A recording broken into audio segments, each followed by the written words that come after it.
Hello everyone, myself Prachi and welcome back to my channel. I hope आप सब लोग अच्छे होंगे और इस टाइम पे स्टडीज़ को बहुत सीरियसली लेके पढ़ रहे होंगे। ज़्यादा टाइम हम लोग वेस्ट नहीं करेंगे। आई नो आप लोगों के एग्ज़ाम और 3-4 दिनों में स्टार्ट है। सो ये वीडियो स्पेशली आप लोगों के लिए है। पूरी वीडियो देखनी है जिनका पहला अटैम्प्ट है, जिनका सेकेंड अटैम्प्ट है, या जो लोग भी पेपर में अपीयर होने जा रहे हैं, सबके लिए ये पॉइंट्स बहुत ज़्यादा इम्पॉर्टेंट होने वाले हैं। ठीक है, तो हम स्टार्ट करते हैं। नंबर 1 पॉइंट, आप लोग जब भी अपना एग्ज़ाम अपीयर कर रहे हो, अब लाइक आप अपना आंसर लिखना स्टार्ट करोगे, कुछ कॉमन मिस्टेक्स हैं जो हम सब लोग करते ही करते हैं अपने एग्ज़ाम्स के अंदर। हमें उनको अवॉइड करना है, हमें अपना पेपर बहुत अच्छे से करके आना है। उसके लिए कुछ टिप्स हैं आप लोगों के लिए जो आपको ध्यान में रखनी है अपना पेपर सॉल्व करते हुए। ठीक है, कुछ चीज़ें आपने सुनी होंगी, कुछ चीज़ें नहीं सुनी होंगी। एक बार इसको अच्छे से देख लेते सो दैट हमें क्लैरिटी हो जाए, हमारा माइंड क्लियर हो जाए। ठीक है, सबसे पहली चीज़ जो आपको अपने एग्ज़ाम के अंदर ध्यान लगाकर करनी है, दैट इज़ जो आप अपना पहला क्वेश्चन अटेम्प्ट करोगे। हर क्वेश्चन में 4-5 पॉइंट्स होते हैं। कई 8 मार्क्स वाले क्वेश्चंस भी आते हैं, वो तो कई फुल फ्लेज भी आते हैं, पॉइंटर्स भी आते हैं। इट्स अप टू यू, आपको पहले 8 मार्क्स वाले करने हैं, आपको वो अच्छे से आते हैं। आपको पहले पार्ट ए के आपको कोई और क्वेश्चन करना है, फर्स्ट क्वेश्चन करना है, सेकंड क्वेश्चन, जो भी क्वेश्चन आपको पहले करना है, it should be your best answer. जो आप आंसर उस क्वेश्चन का लिख रहे हो वो आपका बेस्ट आंसर होना चाहिए, उसमें कोई कटिंग नहीं होनी चाहिए। हल्की फुल्की चल सकती है, थोड़ा अवॉइड करेंगे, बट वो जितना नीट और जितना अच्छा क्वेश्चन आप पहला लिखोगे उतना अच्छा इंप्रेशन आपका एग्जामिनर के ऊपर पड़ेगा। सो पहला क्वेश्चन टॉप नॉच लिख के आना है, ये हो गई हमारी पहली ट्रिक। ठीक है, दूसरी की बात कर लेते हैं, जिसके बहुत डाउट आ रहे थे कि केस स्टडी बेस्ड क्वेश्चन को कैसे लिखना होता है। So case study based question का एक ही सिस्टम होता है कि जो भी केस आपको बोल रहा है, जो भी चीज़ आपसे पूछ रहा है, एंड में दिया होता है कि हमें बताओ एज पर द प्रोविज़न कितने इंडिपेंडेंट डायरेक्टर्स यहाँ पे चाहिए, या इनकी साल में कितनी मीटिंग्स होती हैं। जो भी केस है, सबसे पहले आप लिखोगे according to provision.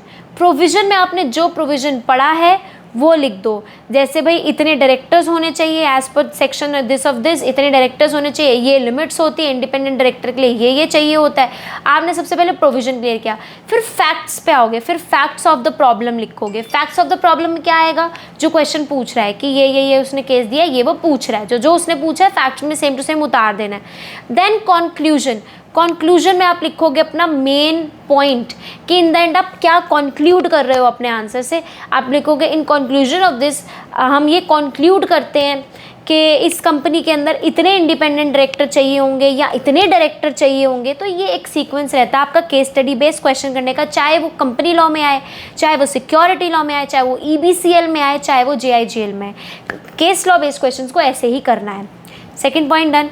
Third point, जो भी आप लोग अपने आंसर्स लिखोगे, कोशिश करनी है पैराग्राफ्स को अवॉइड करके पॉइंटर्स में आंसर्स को लिखने की। कोई भी क्वेश्चन अगर आता है, लाइक 1 सेंटेंस का क्वेश्चन आ गया, कमेंट करो इसके ऊपर। सपोज एडमिनिस्ट्रेटिव लॉ पे कोई क्वेश्चन आ गया, सो आपसे उसने जो मर्जी चीज़ पूछी, सबसे पहले आप अपने क्वेश्चन का इंट्रोडक्शन दोगे, like administrative law is that branch of law that deal with that. तो सबसे पहले आप एक इंट्रोडक्शन दोगे अपने आंसर का, उसके बाद जो क्वेश्चन ने चीज़ पूछी है वो लिखना आप लोग स्टार्ट करोगे। ठीक है, so introduction is mandatory before you start your answer. और इंट्रोडक्शन के बाद अपने आंसर्स को पॉइंटर्स में लिखना, लाइक 5 मार्क के लिए तो 6 पॉइंट्स एटलीस्ट लिखो, बट ऐसे नहीं एक लाइन का पॉइंट, लाइक 2-3 लाइनर के पॉइंट्स लिख के उसको कंप्लीट करो। This is the best approach for writing your answer. ठीक है, नंबर 4 आपका नंबर 4 आ गया, केस स्टडी हो गया, सीक्वेंस हो गया। नंबर 4 जो बहुत इंपॉर्टेंट है, जो ज़्यादातर लोगों को नहीं पता होता, आपको क्वेश्चंस को सीक्वेंस में ही करना होता है। सीक्वेंस मतलब क्या, ऐसे 1 2 3 4 ऐसे नहीं। सपोज अगर आपने 5th क्वेश्चन सबसे पहले अटेम्प्ट किया, आपको वो अच्छे से आता है, आपने डाला answer to question number 5 part A आपने लिखा। अब ऐसा नहीं है कि पार्ट A लिखने के बाद आप पार्ट C शुरू नहीं कर सकते, कर सकते हो, उसी का पार्ट C आप लिख सकते हो, इसमें कोई प्रॉब्लम नहीं है। बट ऐसा कि आपने 5th क्वेश्चन का पार्ट है यहाँ लिखा, 5th क्वेश्चन का पार्ट भी आप एंड में लिख रहे हो जाकर पेपर के, ऐसा नहीं। सीक्वेंस फॉलो करेंगे, लाइक यहाँ पे answer to question number 5 part A लिख दिया। मान लो आपका आंसर हाफ शीट में ही खत्म हो गया, तो इसके नीचे से दूसरा आंसर स्टार्ट नहीं करना, इसको छोड़ देना है, लाइन बना दे दी है, नेक्स्ट पेज पे जाएंगे, नेक्स्ट पेज से नेक्स्ट क्वेश्चन स्टार्ट करेंगे, answer to question number 5 part B, उसका आंसर लिखोगे, देन वो जितने पेज में आएगा, चाहे छूट रहा हो आधा पेज, लाइन खींच देनी है, नेक्स्ट पेज पे जाना है, answer to question number 5 part C. So ऐसे सीक्वेंस में चलेंगे, जो जिस क्वेश्चन में जितने पार्ट्स हैं उन पार्ट्स को आप लोग साथ में ही करेंगे। अगर कोई पार्ट आपको नहीं आता उसके लिए स्पेस छोड़ दो, अगला पार्ट अटेम्प्ट कर लो, बाद में उसको अटेम्प्ट कर लेना, बट सीक्वेंस में ही अपने आंसर्स को करिएगा। ये बहुत इंपॉर्टेंट पॉइंट हो गया। एंड लास्टली, जो मैं ज़्यादा टाइम नहीं लूँगी, जो बहुत इंपॉर्टेंट पॉइंट आता है आपके एग्जाम पर्सपेक्टिव से, that is your presentation. Your presentation matters most, कि आप लोग आंसर में कैसे अपने आंसर को प्रेजेंट कर रहे हो। अब प्रेजेंटेशन स्किल्स कैसे आएगी, जनरली वो राइटिंग स्किल्स से आ जाती है, बट अगर आप लोगों ने राइटिंग प्रैक्टिस नहीं की है, कोई बात नहीं है, कोई वरी करने वाली बात नहीं है। आप लोग एक आंसर भी किसी भी टॉपिक का एक आंसर लिख के देखो और उसको एनालाइज करो। जैसे मैंने बताया, केस स्टडी को केस स्टडी की फॉर्मेट में लिखना है, पॉइंटर्स को ऐसे इंट्रोडक्शन देने के बाद लिखना है, कटिंग्स थोड़ी सी अवॉइड करनी है। ये सब चीज़ें बनाती हैं आपकी प्रेजेंटेशन। और जब आप एक आंसर लिखते हो, आपको पता है हम एक ही कलर का पेन यूज़ करते हो, तो when you right your answer और उसमें कोई भी इम्पॉर्टेंट कोई भी इंपॉर्टेंट पॉइंट होता है, जैसे जो आप चाहते हो एग्जामिनर उसके ऊपर नज़र डाले, तो आप उसको पेंसिल से अंडरलाइन कर दो। लाइक कोई सेक्शन कोट किया तो सेक्शन को अंडरलाइन कर दो। कोई आपने किसी का जैसे जे ईरानी कमेटी के बारे में लिख रहे हो तो उसको अंडरलाइन कर दो, ताकि एग्जामिनर को आपके पॉइंटर्स से ही पता चल जाए कि आपको कितनी नॉलेज है। सो ये बहुत इंपॉर्टेंट है कि आप अपनी प्रेजेंटेशन अच्छे से करो, पॉइंटर्स मतलब जो भी आपके मेन पॉइंट्स हैं उनको पेंसिल से हाईलाइट करो, सो दैट एग्जामिनर को आपके बारे में पता चल सके।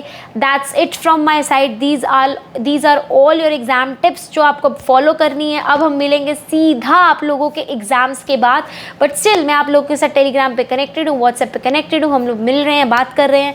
जो डाउट्स आ रहे हैं, I am trying to help you out. All the very best for your exams. And डरने की बात नहीं है भी, बिकॉज डर इज़ अ कॉमन थिंग। इस टाइम पे डर लगना जायज़ सी बात है, सबको लगता है, मुझे भी लगता है। सो उसमें कोई प्रॉब्लम नहीं है। डर लग रहा है, ठीक है। जिन्हें नहीं भी लग रहा है कोई बात नहीं, उनकी तैयारी अच्छी होगी, बट इट्स फाइन। डर लगना एब्सोल्युटली ओके है। बस इतना ध्यान रखना, जो पिछले महीनों में हमने करा, ये नहीं सोचना यार मैंने 4 महीने बर्बाद कर दिए, 1 महीने पहले अकल आई। अब कुछ नहीं सोचना है, अब यही सोचना है, यही 3-4 दिन मेरे पास है, वही पेपरों के एक आधे दिन मेरे पास होंगे। अब मुझे उसी में मेहनत करके अपने एग्ज़ाम्स को देना है और कोशिश करनी है 100% कि मैं अपने एग्ज़ाम्स को क्लियर कर पाऊँ। All the very best from my side. I hope आप सब लोगों के एग्ज़ाम्स बहुत अच्छे जाएंगे। मिलते हैं आप लोगों से पेपर के बाद। Till then take care, bye, and don't forget me. Okay, bye.